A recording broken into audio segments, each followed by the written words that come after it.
For we are opposed around the world by a monolithic and ruthless conspiracy that relies primarily on covert means for expanding its sphere of influence, on guerrillas by night instead of armies by day.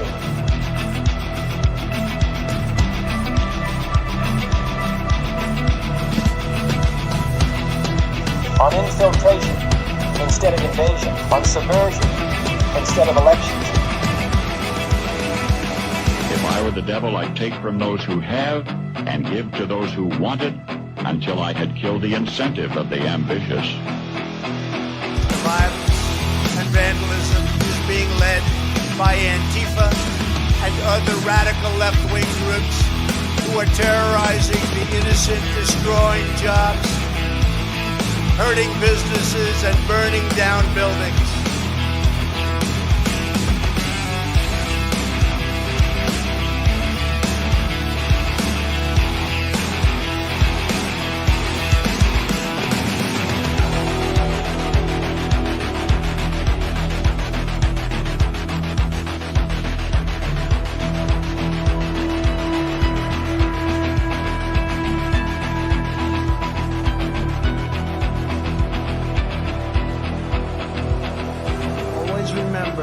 They are coming after me because I am fighting for you. That's what's happening.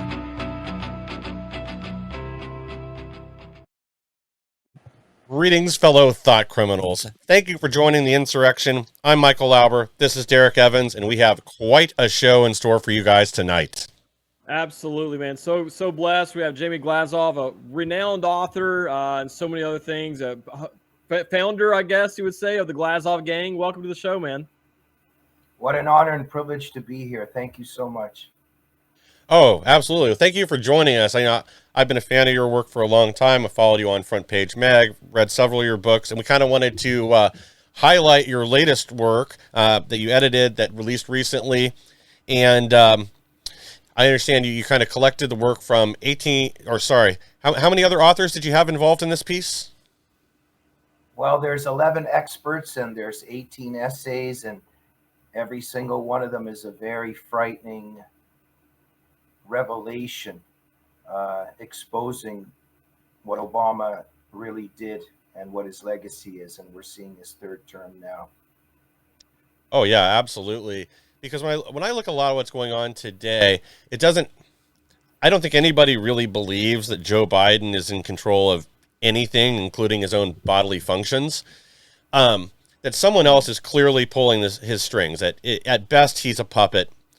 And honestly, at this point, it's elder abuse. There's no way I believe he's running anything. You just had this story come out that I guess behind closed doors, he yells and screams and drops F-bombs on his staff all the time.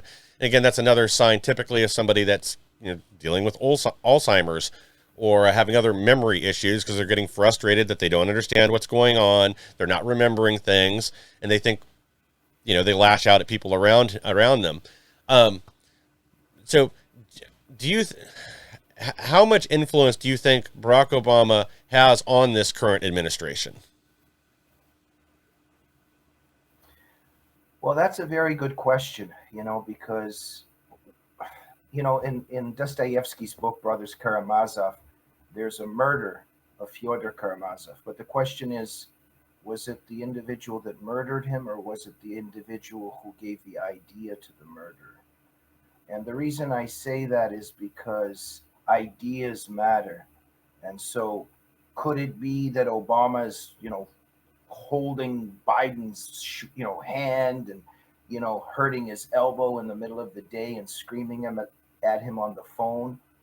Or could it be also that a lot of these policies were fertilized, they were embedded, the foundation was set, and then now it's a kind of life force spinning on its own in terms of what the left is and the destruction that it weaves?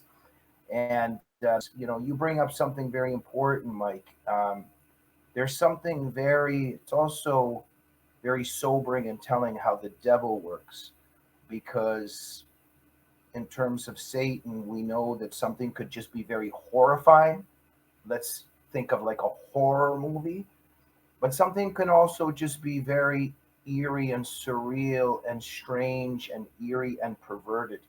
It doesn't necessarily mean a person's just standing over you with an axe screaming. There could be a kind of surreal atmosphere that's weird. And that's what's happening today. You know, we're not even sure if this is real life. We look at Biden meeting with King Charles the other day. It's embarrassing, if that's one word we could use. But this is all intentional. This is all tactical. We have this fool. We have this imbecile that's mumbling something about how he's going to get in trouble if he doesn't say this or that. It's very, very scary, surreal. We can find some other words for it, but definitely there are people in the background that are really making the policies, and it's very evident, it's very clear that the ideology of Barack Obama, the seeds that he planted some years back, are really what's at play right now. I agree with you 100%, Jamie. First of all, I want to give a shout out to Mermaid, Liberty Line, and Flip City Mag in the chats here in the Rumble chat. Thank you guys. But I agree with you, man. What we're seeing right now is Obama's third term, basically. That's what we're witnessing right now. As you said, so many of these policies and the ideology that was kind of being pushed and promoted and implemented under the Biden administration is now rearing its ugly head. And I think that they're even pushing it even more right now because they didn't expect President Trump to win in 2016. So they were expecting to kind of roll these things out slowly as they did. And if you notice, now that they got back in, everything's just ramping up in like overdrive, full speed right now. I think they're trying to make up for that lost time and to try to roll out their globalist agenda while they can. What are your thoughts on that? Well, you're speaking my language and the language of people that are in the know. The globalists have been plotting and planning this for a very long time. They're making their move now. But yes, absolutely. They thought that they had everything set. Everything was just going according to plan. I think that there wasn't complete honesty, one could say, in 2016 either. They thought they had it, but Trump got so many votes that he even overcame all the obstacles in his way in terms of maybe not things being completely honest. And he's in their way. He was in their way. He obstructed everything because Hillary was just going to fulfill and keep going in terms of everything that Obama had laid into place in terms of the transformation of America. And Trump got in the way. He frustrated them. He loves the United States. He loves Americans. He wanted to take care of this country, make us better, make us more independent, America first. The globalists and the left hate that. They're together, they're united, they're the same thing on many levels, and they're making their move now on many levels. COVID was a dry run for them, and we see it everywhere we look, whether it's trail derailments, whether it's this new pandemic that they keep talking about that's on the horizon. You got to wonder, how do they know that there's a new pandemic? But a lot of stuff is happening, and America's under attack. Well, yeah, and I think you're exactly right. And I do think 2016 threw them, threw a curveball at them. They expected the Hildebeest to win. They expected, a continuation of Obama's policies and a rollout of their agenda. And when Trump upset the apple cart, now we saw the masks come off at that point. That's where we saw the political left in this country go to full on crazy, where it became evident, I think, to your more normal people, people who don't necessarily follow politics all the time, that they will do anything to accomplish their goals. And I think that's why you're seeing more backlash now, that a lot of people know something funny happened in the 2020 election and in 2022. And I think COVID really did help to wake a lot of people up, as bad as the situation was. But when you forced parents home and they had to see what their kids were being force-fed at school, how they were being indoctrinated, that's activated a lot of people.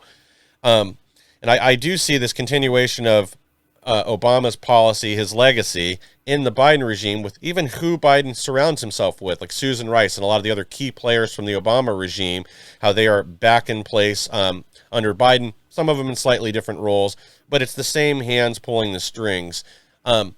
Do you kind of see the same thing there? That again, like, because I think you can really draw a direct line from Obama to where Biden is now. That they didn't plan for Trump to be there. Am I too far off on that? No, you're absolutely right. And it's hard to know where to start sometimes because there's so much tragedy, there's so much catastrophe that we're witnessing. And you got to just, you just look at any place. Look at Afghanistan, just a disaster. So much treasure, so many lives wasted. What was all of that about? It's all tactical, it's all implemented with precise calculation by the Democrats and by the left and by the globalists. But when you see that catastrophic American defeat in Afghanistan, this isn't really talked about. The media doesn't cover it. How many people know about this? But we do. This is what the book on Obama exposes. You got to remember, Barack Obama in 2009 implemented certain rules for engagement for Americans, for American soldiers, that American soldiers were terrified of. And they wrote to their parents, the military soldiers wrote to their parents saying, it's not the Taliban or Al Qaeda that's going to kill us, it's these rules. Those rules of engagement prioritized Afghan lives in terms of the Taliban, in terms of terrorists, and it sought the increase of American casualties. It didn't allow American forces to make surprise visits. It didn't allow American soldiers to shoot first. They had to wait that they were shot upon. I could go on and on about those rules of engagement, but Obama's rules of engagement, quote unquote, because there really wasn't engagement. It was suicide what he did in terms of America, the way he tied the hands behind the backs of American soldiers. That was the foundation to the American defeat later. So everywhere we look in terms of Biden, you see the seeds having been planted before. Wow, good, excellent info. And look, I'll say we got some really good comments in the chat round. I'm going to read off too. Rusty Musket 1776. First of all, that's an awesome screen name. Love that. Anyways, he says, or she says, Biden is our Boris Yeltsin. Boris was the aged drunk led by the oligarchs, and the oligarchs here are running Biden in much the same way. I think that's a fascinating comment. I agree. Liberty Line says that they agree. Flip City Mag says Obama was just a puppet. And Liberty Line says Biden ain't calling the shots. I agree with you. And then we've got a new one here. I've never heard. John Henry Bonzo says Ketanji Brown Jackson is kind of pedophiles. yes, they are absolutely. And so I love that the audience. I love that you guys add to the show and give your comments on this because it makes it so much more interactive. So I appreciate you guys doing that. And I agree with everything that you said, Jamie, and everything that the audience has said so far about this. What I want to get your thoughts. So like. At what age, Jamie, if you don't mind me asking, how old were you when you came to America? Well, thank you.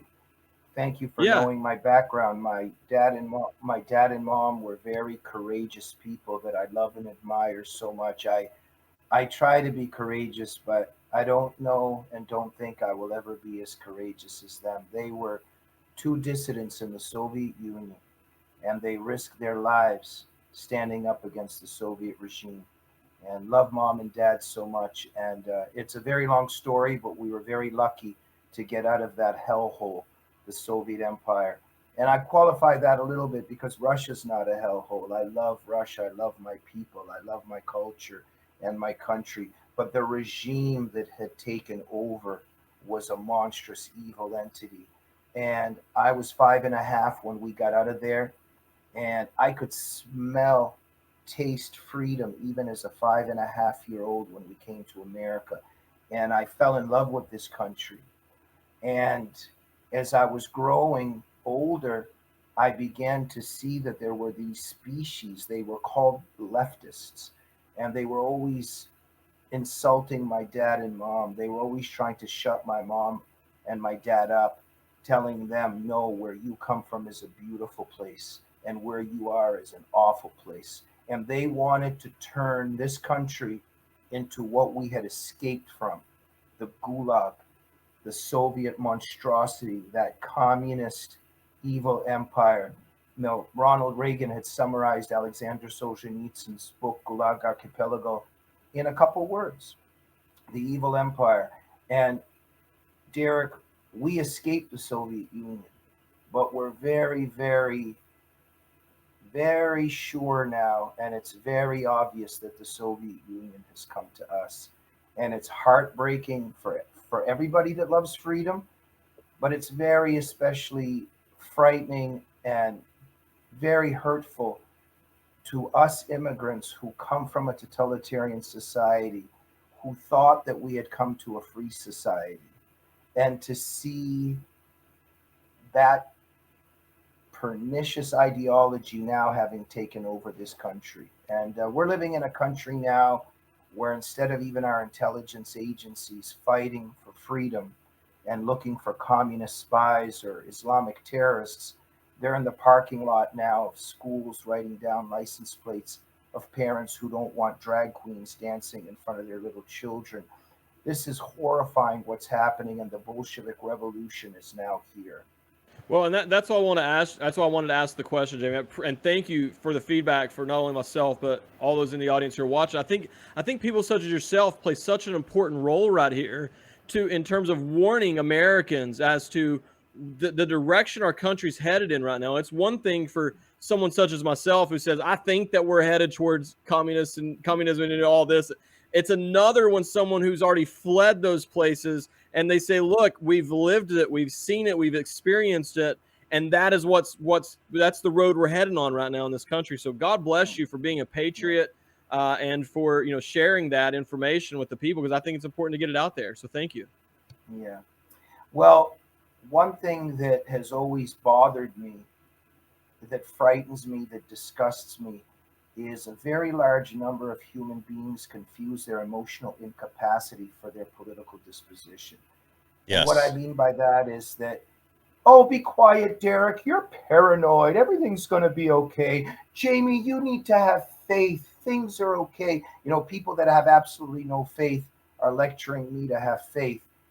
I mean this in the context of a lot of people cannot hear bad news. They can't open their eyes and see that the United States is sinking. And there's already things that are irreversible on many levels. People can't hear that. There's a lot of people who they can't make it through the day if they hear that. So they form a kind of denialist attitude. And then before you know it, they're on their way to the 10th booster that they need, and they're voting Democrat, because they're also cowards in terms of not being able to see the world for what it is. For us Christians, for our Jewish brothers and sisters, we have a lot in common in that we know that there's a force of evil in the world. We know that there's a timeline where evil will prevail and rule even completely, but we don't get depressed. I mean, it's painful. It's very depressing to see evil triumph. But for us Christians, for instance, we know that Jesus is Christ's death and resurrection. It's timeless. And we know that Jesus is also coming back, and we celebrate, and we're always in a joyous state because of Jesus Christ. It doesn't mean that we're not in pain seeing the evil. It doesn't mean that we're also not afraid at our own hour of persecution. But when we're lectured to about how we need to have faith, this really bothers me often, because the people who are preaching to us and saying, don't be so pessimistic, those are the people who are not allowing us to prepare to defend ourselves when the times will get worse. I just want to say quickly that during the 30s, there were very brave Jewish people in Europe, in Germany and elsewhere, and they saw who the Nazis were ahead of time. And they were saying, there's going to be a genocide. These people are going to come and try to kill all of us. And there were other members of the Jewish community who were condescending and told them, oh, you're being so pessimistic. You need to be optimistic.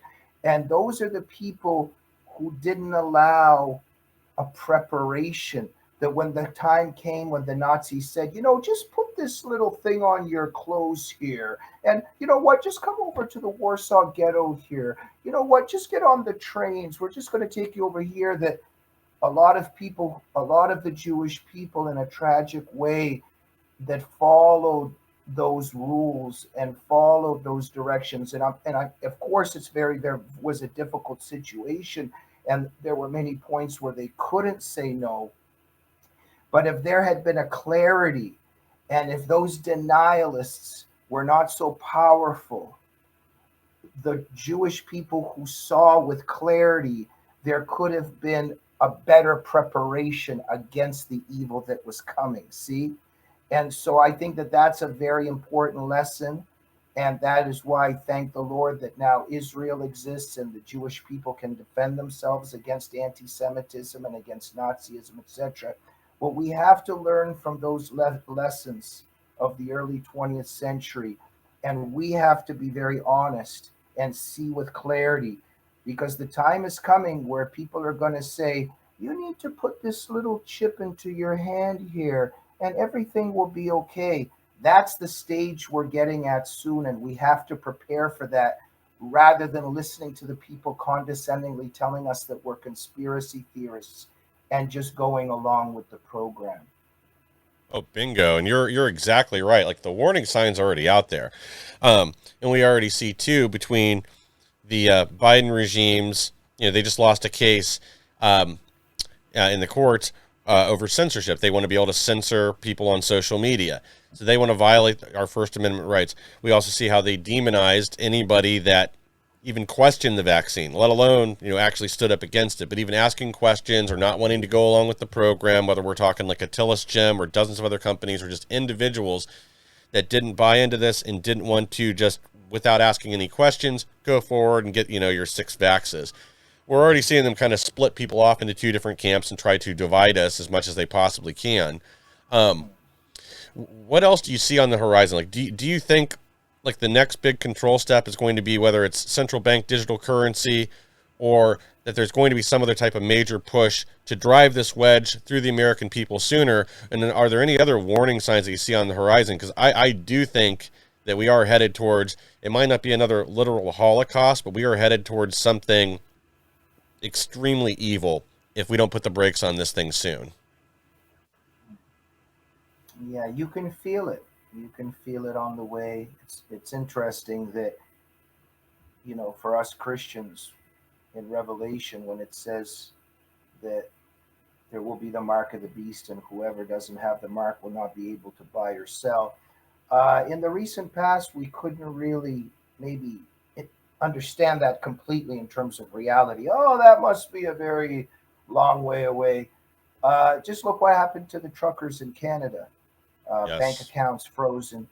And now Klaus Schwab and Yuval Harari and all of the characters in that circle, they're not keeping this secret. They are proudly announcing that all of these things are coming. And it's very sobering. And, it's very, very, it's crazy how evil works. And we're always just trying to figure out, what are they doing now? What are they doing now? Because some things we understand with crystal clarity, we get it. But then in other ways that they move, we're not really sure what they're up to yet, but then it becomes clear. But absolutely, we see definitely that cash will disappear in the near future. We see some kind of banking collapse happening. Definitely something happening with currency, because with currency, we're going to be helpless. And we know how the Antichrist will work, and the spirit of the Antichrist will work and works in terms of we're going to be in complete catastrophe. Oh no, what are we going to do? And then some saviors come, quote unquote. Oh, don't worry. Oh, your bank account collapsed. Oh, you don't have any cash. Don't worry. Here's our little system, and you're still going to be able to eat and go to the store. Just take this little chip here, or just take this here, and just sign up here, and everything will be okay. And that'll be the end of our freedom. And it's going to happen through the medical industry as well. The evil also works through the medical industry, through money, and it's all coming down the line, and a lot of people are asleep. What's crazy, Jamie, is it's actually closer than people even realize to being here. Everybody knows about the January Sixers and being arrested and all of that.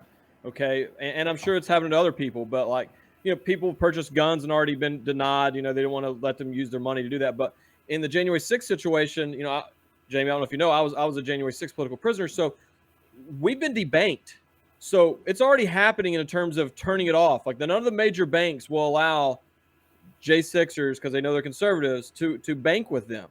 And so when you tell people, when they switch over to this digital currency and you do something that they don't want you to do, they're going to turn your money off. People laugh and say that you're crazy. Well, they're already doing it right now. It's just not a digital currency completely. It's not already all the way rolled out, but they've already been doing that to people. So you can only imagine what they would do if they had full control over your currency, like you just said. And you might even tweet something that they disagree with, and now they, or your social credit score that they're wanting to roll out and everything, it gets below a certain point, they just turn it off. You can't buy, and if you don't think people would accept this, you're crazy, because look what happened during COVID. The government's not going to come around and kick your door in and steal your freedoms away. The government's going to scare people and fear tactic people into giving their freedoms away. And the most fascinating thing about COVID was that you had neighbors and friends and family turning on each other, doing the bidding of the government. How many people do you see walking around in the store grocery shopping and getting accosted because they didn't have a mask on, even though anybody with common sense knew it didn't work, but they were getting, accosted for not wearing a mask. And so you don't think that they would turn you in if you said something you weren't supposed to say, to turn it off to where you can't buy milk and bread and eggs for your kids? This is dangerous stuff, and people need to start taking it serious. Yeah, and Derek, you're absolutely right. And I don't even know whether to laugh or cry when I look at this willful blindness of people who blindfold themselves and just go and walk off a cliff.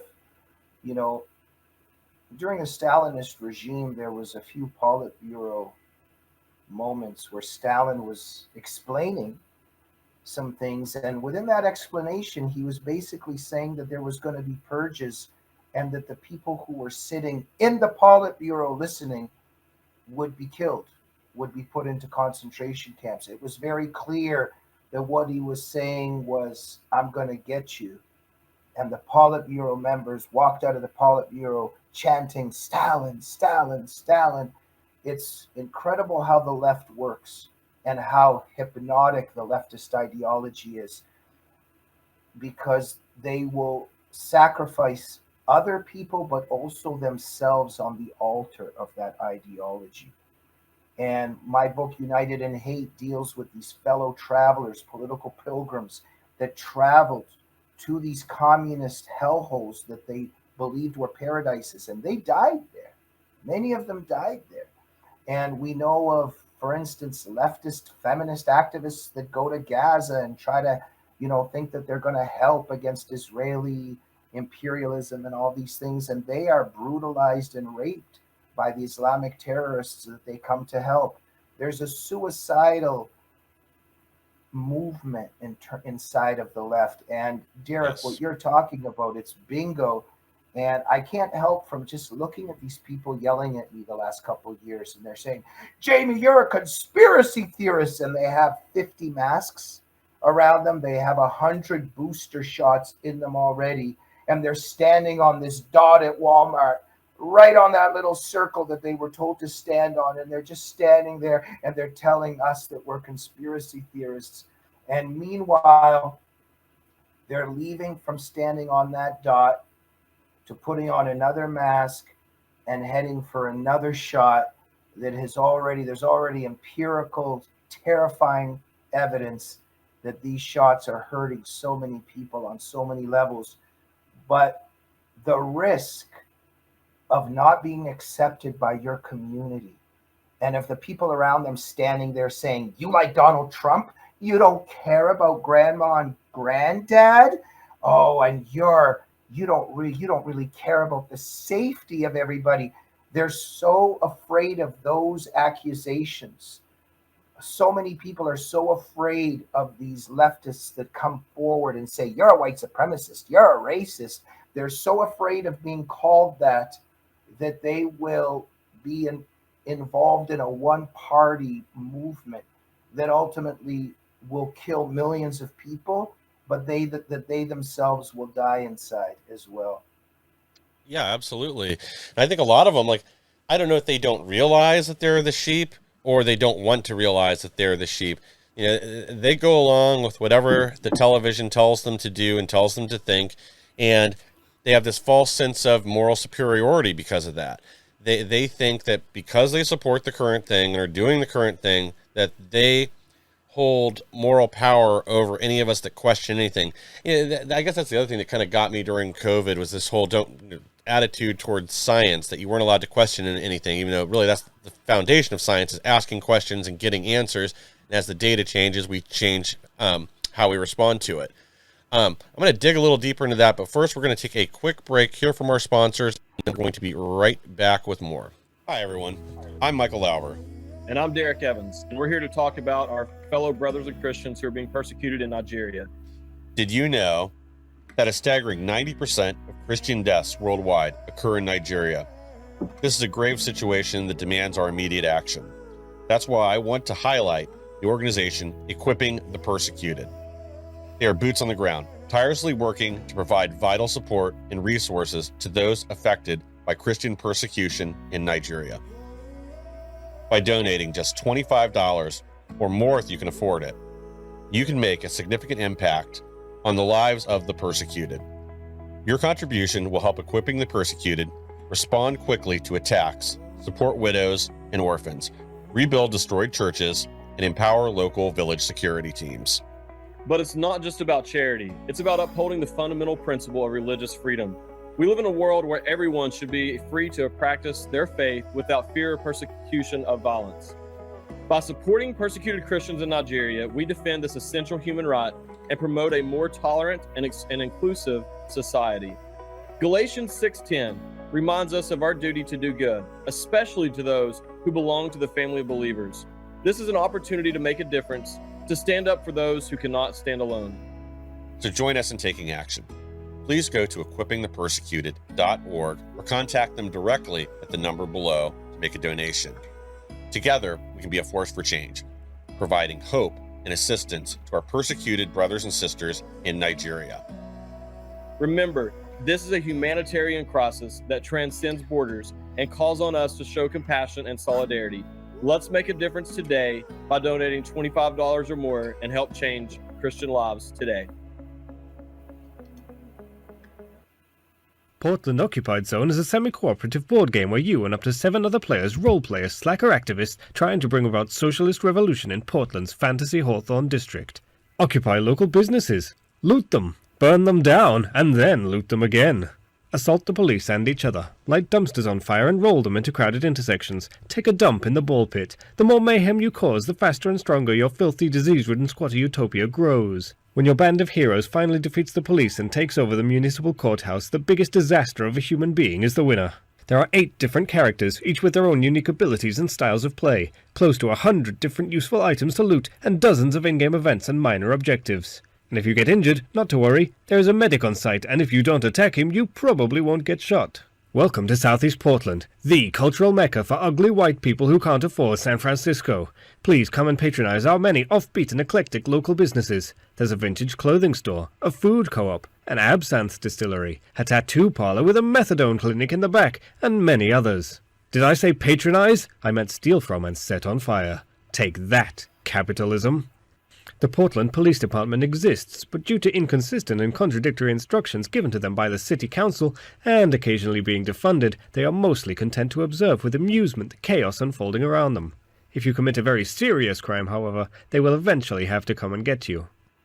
Though it may look like a shantytown made of trash, the Portland Occupied Zone, or POZ for short, is ground zero for social revolution and outdoor defecation. It grows like a diseased amoeba, spreading equality and scabies across the city. As your revolution increases in notoriety, more trust fund babies and homeless drifters will move in and pitch their tents, increasing its size and power. The POZ is mostly squalid tents, but there are special structures that have unique effects. Some effects are global, some benefit certain characters, and others are just piles of dirty laundry and used needles. There's quite a bit more to it, but that's enough to give you a general idea. The game is large and strategic and quite replayable. It's also mostly finished. Back our campaign and we'll make sure you get one.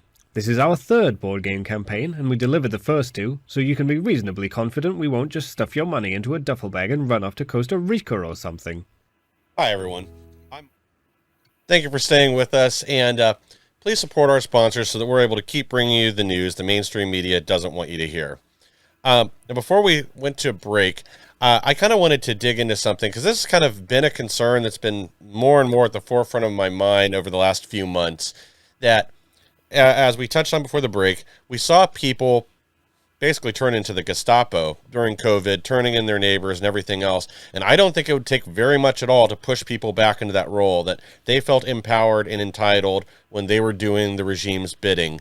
Is this a concern that's on your mind at all? And do you think that we are going to be headed towards some other type of event, whether it's a false flag, a disease, or some other just staged catastrophe, or the collapse of the dollar? Do you think this is kind of how things, the route that the Biden regime is going to take to seize control? And then the other thought I wanted to plant out there for you, that I've seen more and more people saying this over the last few months, that I'm not so sure anymore that we are going to have an election in 2024. Is that something that's crossed your mind yet? Absolutely, Mike. A lot of this crosses my mind. And one thing that's always on my mind that you very, very crucially bring up is that back in the Soviet Union at one time, one of our neighbors was announcing that she was going to commit suicide. And my mom has a little bit of an ability to see things, and one could say. My mom went and knocked on her door and said, "Before you do this, you need to tell me what's going on because I know that it's connected to our family."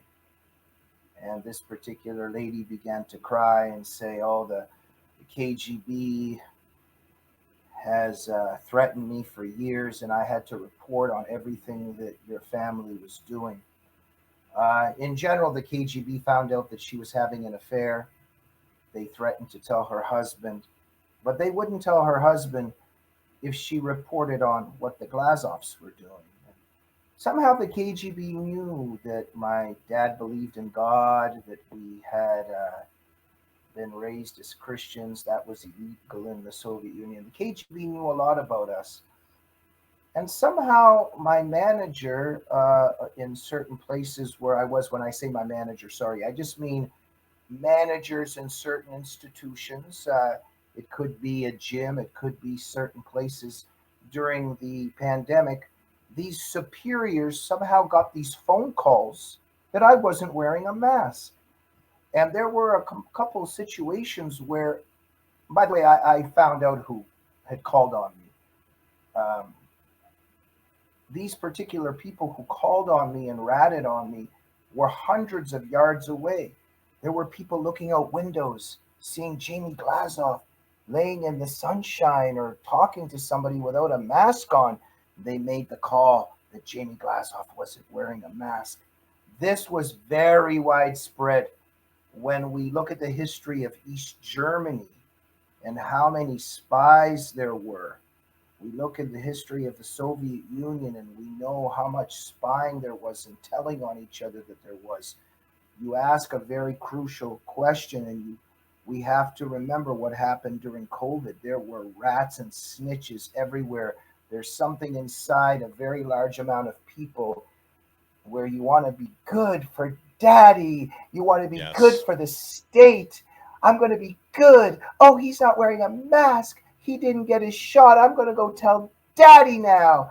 And that's how a lot of adults think when it comes to the Soviet and KGB father figure that they're going to go tell about who's being bad. This is very, very, very strong impulse in a lot of people, and it happened during COVID. And it's something for us to keep an eye on, because this is what totalitarianism breeds. And this is very much on my mind, absolutely. And will there be an election? Will there be certain things? Nothing's off the table when it comes to the Bolshevik Revolution, to the Bolshevik coup that has occurred, the way that they've impeached Trump, the way that they're throwing these charges at him. Anything is possible with these people. These people hate freedom. They hate the individual. They hate God's creation. This whole trans thing that we see happening in front of us right now. This whole trans agenda, what it's doing to children. If you don't see the spiritual war right in front of our eyes, if you don't see that the globalist Luciferian entities are not making their move right now, I don't know how to wake people up that don't see it. I think you're spot on 100%. And I'll argue that we didn't have an election in 2020. We had a selection, obviously, and that's how we ended up in this mess partly. But first, I got to give a shout out to John Henry Bonzo. Thank you for the Rumble rant here. I'm going to read a couple of his comments. He says, one of the penalties of refusing to participate in politics is that you end up being governed by your inferiors, which is a quote by Plato. And then he also says, Acts 17:28, in him we live and move and have our being. And then he had something else really interesting to say. It's a quote by William J. Casey, the CIA director in 1981. He says, we'll know our disinformation program is complete when everything the American public believes is false. Would you guys say that we're there right now? Because we knew that they were censoring stuff. We were all conspiracy theorists is what they would like to call us, but we've all been proven to, the conspiracy theorists are what, 27-0 right now or something, at the end of the day. Alex Jones is more correct every single day that something comes out. People used to think he's crazy, and everything he was saying is actually, and some of the things I was like, I don't know about that. It's turned out to be true. So back to the COVID thing, you have these people, as you mentioned, Jamie, who, triple boosted, triple mask. We saw people who were driving down the road solo in a car wearing a mask and had masks over the vents to their air conditioners. And then they're getting mad and calling everyone else that we're brainwashed if we don't do the same thing. So I would say that quote by the CIA director, that we're there at this point from 1981. I think that's very telling for today. Yeah. There was at one time where I didn't want to hear the truthers on 9/11. My perspective was still a little bit too narrow, because when people were pointing out that there was something not right with how those buildings fell on 9/11, I was resistant to that, because in my narrow perspective at the time, I thought that disqualified the reality of jihad. No, there is a jihadist threat. There is Al-Qaeda. There is this Islamization. I didn't understand yet that it's not mutually exclusive, that these people are so powerful. They're all working together. This isn't mutually exclusive. There are these threats. There was the communist threat. It doesn't mean that something was not right with the Gulf of Tonkin incident. It is legitimate that we tried to defend South Vietnam from communism. It doesn't mean that there weren't bad actors in the West that were trying to prolong that war. Yes. It is correct that we were trying to get Al-Qaeda out of Afghanistan and get rid of the Taliban. It was correct that we were doing that. It doesn't mean there aren't bad actors that were prolonging that war and simply going to spawn and engender American defeat in the end anyway, the same that happened in Vietnam. The way that Building 7 fell, the way that those buildings fell, when you begin to study that and you're not afraid anymore of being accused of being a crazy truther, and then you begin to understand that the globalist Luciferian forces that work these things, it doesn't mean that they also weren't working with Al-Qaeda or with very evil forces, and that they all do this together, that there's puppeteers that take evil people and make evil people do things, then cause a conflict, but they're above and they're running a certain puppet show for their own interests. I didn't see the whole picture at that time. So whenever you see something happening, chances are that there's something much larger happening in the background. For instance, with Ukraine right now, can I say that my heart is not with the Ukrainian people? Am I pro-Putin? Putin is a KGB mafiosa individual. This is Soviet imperialism. Our hearts are with the Ukrainian people. Having said that, the people who posture as being on Ukraine's side, like Joe Biden. There's a lot of evidence to suggest that they're not on the Ukrainian people's side. They are prolonging this war, and much larger things going on than we first see. I think you're exactly right, and I think I can really relate to kind of to what where you started off at. I think following 9/11, as I started to see irregularities and started asking questions, at first it was kind of like, I had a certain level of trust and faith in our government that even though I knew there were obviously bad actors and people that did things for their own intentions, I don't think I saw the full picture yet of just how corrupt and how embedded the administrative state, the deep state, the uniparty, whatever you want to call them, how overwhelming they had become.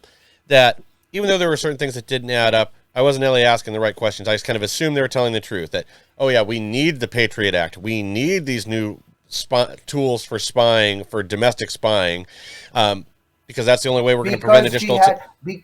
Because jihad is a reality. It doesn't mean we're minimizing or denying jihad. Yeah, but there's larger forces at work. Yeah. Well, and even then, when you look into it, oh, you're fine.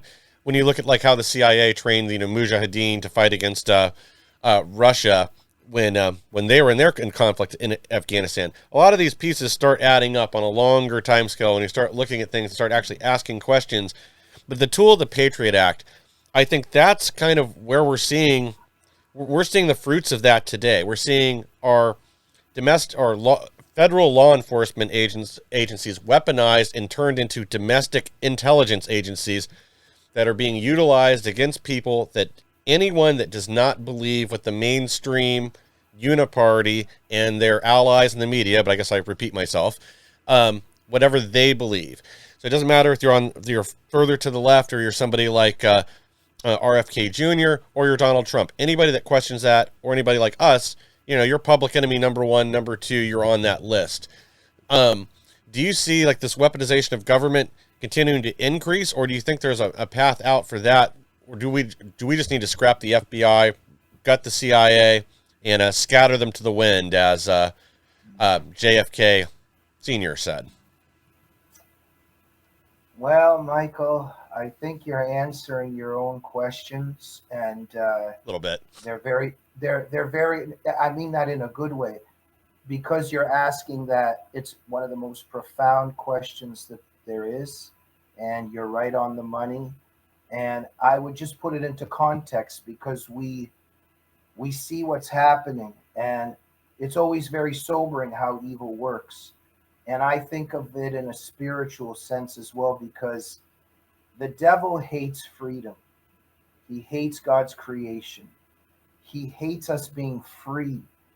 And when it says, let us make man in our own image, I've spent my life studying this. I try to understand it, and our brains are very small, but we do grasp that our Father in heaven is free on many levels in terms of understanding him. He is free, and he made us free.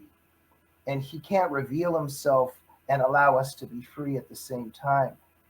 People who say, oh, I want proof. No, because we have to come to God through faith of our own choice. He gives us choice.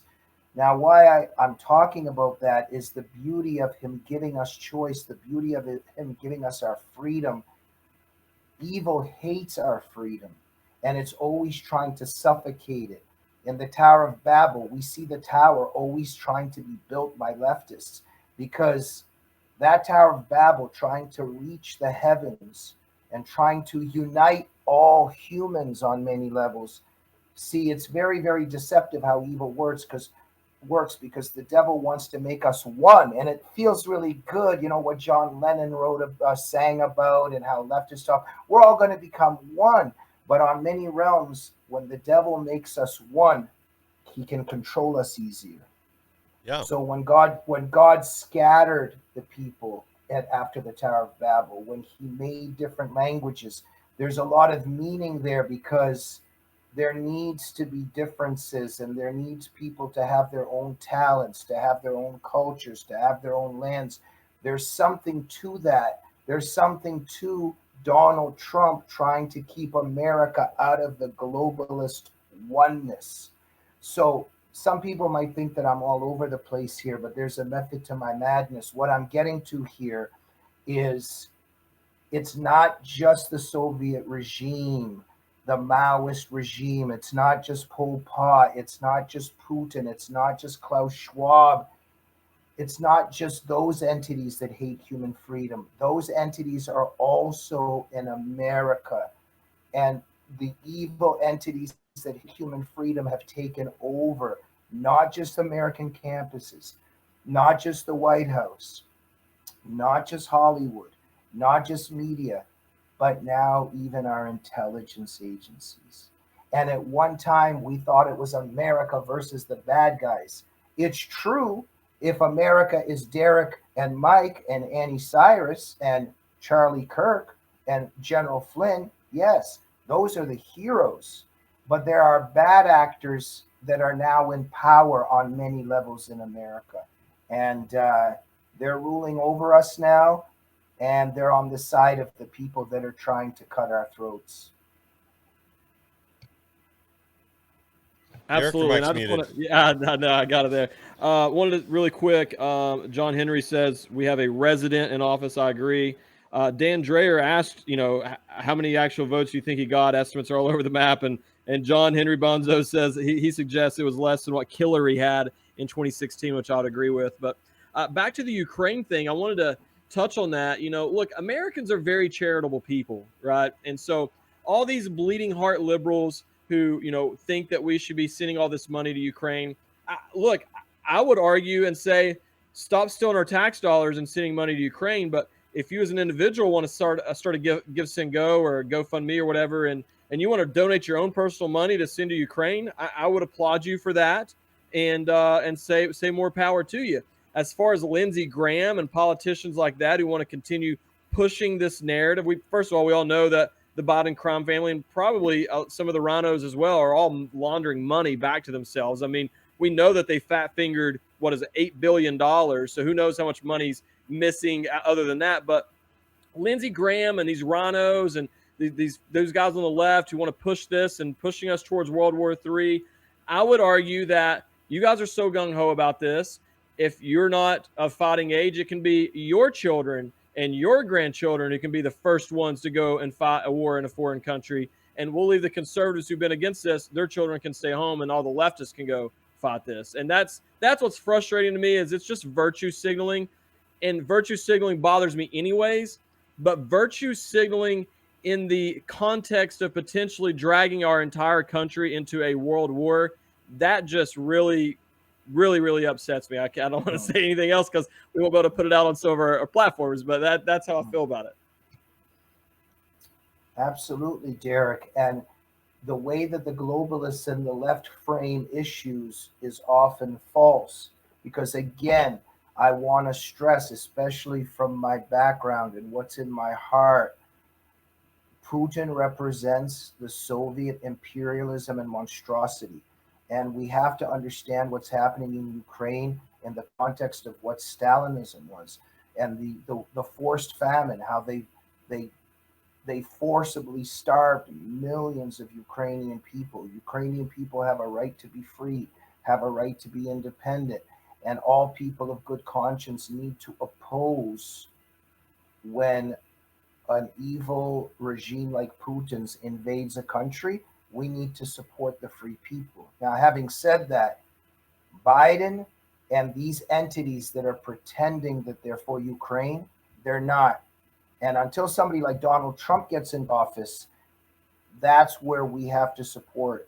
That's what we have to support because there's real people who want to support, defend Ukrainian freedom, at the same time not engage in the corruption that's going on right now. Because after the lockdowns, when instead of locking us down, the same people came to us and said, here, you're allowed to wave a Ukrainian flag now. Something wasn't right there. When Klaus Schwab and George Soros and Yuval Harari, we're for Ukraine, we're for Ukraine. I'm for Ukraine too. Believe me, I'm for Ukraine. But these evil people they're exploiting this issue for very, very bad reasons. Yeah, 100%, because it really just furthers the political agenda of globalism. It isn't about Ukraine. It's not about protecting the people there. It's about continuing this war with Russia. I think a lot of this now is tied into this BRIC currency that's getting ready to release now at end of August. I think they just said. So things are changing at a breakneck speed, and at the end of the day, globalists want wars. It helps their constituents at Raytheon and Lockheed Martin to continue to sell weapons, but it also weakens the United States. I mean, we're not replenishing the weapons we're using right now. I'd heard from Colonel Mills that there's a particular tank round that would be critical for our defense if there were to be a land invasion of the United States. And he said we have less than a 24-hour supply of it. So if there were to be a land invasion of the U.S., we would be out of ammunition of this particular round, which he considers to be critical to our defense plan, in under a day. And we're not replacing any of the small arms, the 5.56 and 308 ammo, the 7.62 NATO. They haven't spun up any of our armories here yet to start producing more rounds, more munitions. So I kind of think part of the plan is just to weaken us, whether that's so China can make a move, or Russia, or who knows, maybe we'll just sign on to this UN charter and hand over our sovereignty there. Well, sorry, Derek, go ahead. No, I was just going to say, to your point, that one of the most interesting points that Colonel John Mills brought up in that conversation was that even if we started today to start trying to ramp up production to fill that need, it would take 2 to 3 years. So this isn't like we just decide tomorrow that we're going to have to go ahead and replace this this weaponry that we've sent to Ukraine and we can have it next month. If we started right now, it would take years. And so we have definitely weakened ourselves and put ourselves at risk throughout this. Thank God for the Second Amendment in this country, to where Americans as citizens have more weapons than any military in the world. Yeah. Thank goodness. All militaries of the world combined. Yes. Yeah. So I mean, thankfully we have that. I mean, but it's funny, these left-wing communists wanting to grab our guns here in America, they have no problem sending them to Ukraine, and they're over here. You want one weapon? You want two? You want three? How many you want? And then they're taking broomsticks and showing these poor Ukrainian citizens how to hold a gun because they've never done that before. And it just goes back to showing you how important the Second Amendment is to the protection of our country, not just the citizens protecting ourselves from a tyrannical government, which was the intention of the Second Amendment, but also for protecting us from invasions and everything from other countries. And I'll add to that, you guys are speaking brilliant things, and I thank both of you, Mike and Derek. You guys are on the front lines, and you understand very well the civilizational battle that we're facing and the spiritual battle that we're facing, and thank you. I would add to that how brilliant in their evil these people are. They got Absolutely. They got the shots into our American military soldiers. So they figured out how to do that. Get this thing that is going to be good for you, stick that potion into every American soldier. And just go read, Robert Kennedy's book on Fauci, just as a beginner course, and you'll start figuring out what this is all about and what these shots are all about, and what a lot of these medications that the globalists are giving everybody are about. So they got the shots into the American soldiers. Then we have this CRT training. We have this Marxist ideology now in our American military. So you bring the soldier in and you say, your country is evil, Marxism is good, and this country's not worth defending. Here's your uniform now. Thank you. So how can American soldiers are supposed to be defending a nation that they're being told is evil and corrupt and is not worth defending? It's very, very brilliant how these Marxists are doing this. While all of this is happening, they open up our borders. We have a president who, you would think, a president that loves his country, unvetted immigrants and illegal aliens come in. Oh, sorry, you got to go back. That's what a person that loves this country does. Joe Biden puts these unvetted illegals onto buses and planes and flies them all around the country and leaves them there. Why would you do that? When we study the fall of empires, when we study the fall of the Roman Empire, that empire fell before any barbarians were at the gate. Are we going to need anybody at our gate to destroy us when from within we now have a society where drag queens are dancing in front of 5-year-old children and the parents are standing clapping? If you just think of that one picture of our civilization, we don't need barbarians to break down our walls. We've already done it ourselves. And the left has orchestrated and spawned and engendered this very successfully. Apart from Kamala Harris talking about how fascinating space is to little kids, yes, we see a moron. Yeah. But don't fool yourself. These are not morons on every level. These are very, very clever people, and they learn from the serpent in the Garden of Eden of how to trick people and engage in their own downfall. Oh, absolutely. I think you really nailed it right there, because it is that's America will collapse from within way far before a foreign enemy comes in and takes us down. That there's already so much rot, filth, and corruption on the inside, and nothing being done about it. And unfortunately, it seems a large percentage of our population has lost the will to fight, to stand up, or to push back against what is clearly evil. Jamie, what is the best place for our audience to find you? Well, thank you so much. I so appreciate coming on here because, as you know, Michael and Derek, we're marginalized on every level. So we need all the help we can get. I'm the editor of FrontPageMag.com. It's a project of the David Horowitz Freedom Center. David Horowitz, what a hero. He was within the beast of the left at one time. He came out of the left and he turns the tables on them. He knows how to fight the left. It's the David Horowitz Freedom Center. I'm the editor of Front Page Magazine, and what an honor it is to fight the left alongside David Horowitz. So go to frontpagemag.com. We've got great Shillman fellows there like Daniel Greenfield, Bruce Thornton, Robert Spencer, Bruce Bauer, so many great authors there that are fighting the left. So we'd like to also thank, of course, Robert Shillman for keeping us going there. And you can buy my new book, Barack Obama's True Legacy, at frontpage.com. You can also go to jamieglazov.com and check out my show, The Glazov Gang, which is a good show, but not as great as the show that I'm on. Not as great as the show that I'm on right now. Oh, I don't know about all that. You do a great job. I've been watching your material for a long time. But any of you that haven't seen the Glazov Gang, make sure you check it out.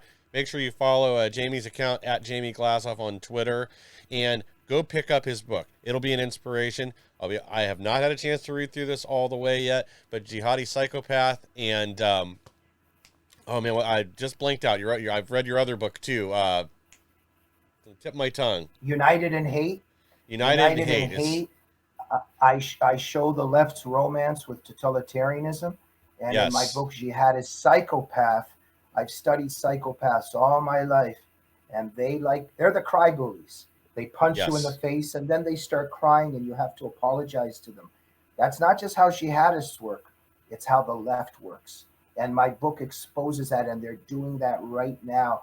Watch out for the victim game. They're the ones that hurt you, but they always make sure to create a paradigm where you're feeling sorry for them and saying sorry. They're brilliant at doing it. Exactly. They pretend they're weak until they're strong, and then they have no mercy. And Mike, I wanted to thank our audience. You guys have been great. We love reading all your comments in the chats. I mean, it's awesome. And before we go, I wanted to read a few more comments here. It stood out for me. John Henry Bonzo, when we were talking about the guns earlier, said the IRS is purchasing our ammo. It's funny but sad at the same time because they're arming 87,000 IRS agents. So it's absolutely true. And then Rusty Musket 1776 said, this is demoralization, which is a key component to socialism. And, Bingo. I have to agree with that. But once again, I just want to thank you guys. Thank you, Jamie, for being on the show, man. Thank you for all the great work you're doing. We've been watching you for a little while. We've been wanting to get you on the show, so happy to have you over here. Recommend everybody going and following Jamie on Twitter or True Social, wherever. Go to his website. But once again, thank you guys for hanging out with us tonight in the chat, and we'll be back again on Friday at 8 p.m. Eastern time. Absolutely. I'm so great. I'm very grateful. Thank you very much. Thank you. Yeah, and please make sure to pick up his new book, Barack Obama's True Legacy. I guarantee you'll learn something in it. Again, all his other work's always been well written, very informative, and like I said, these are great pieces of literature. If we want more books like this to come out, we have to go out and support the people that are writing them. To our audience, thank you again. Please like, share, and subscribe. We'll be back again Friday with more. Thank you.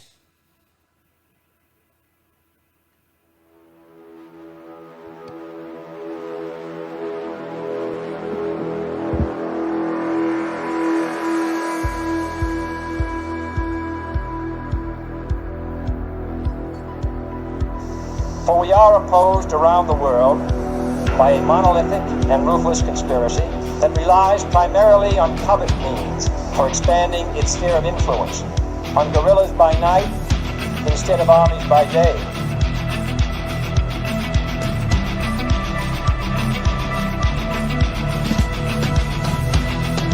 On infiltration instead of invasion, on subversion instead of elections. If I were the devil, I'd take from those who have and give to those who wanted until I had killed the incentive of the ambitious. Violence and vandalism is being led by Antifa and other radical left-wing groups who are terrorizing the innocent, destroying jobs, hurting businesses, and burning down buildings.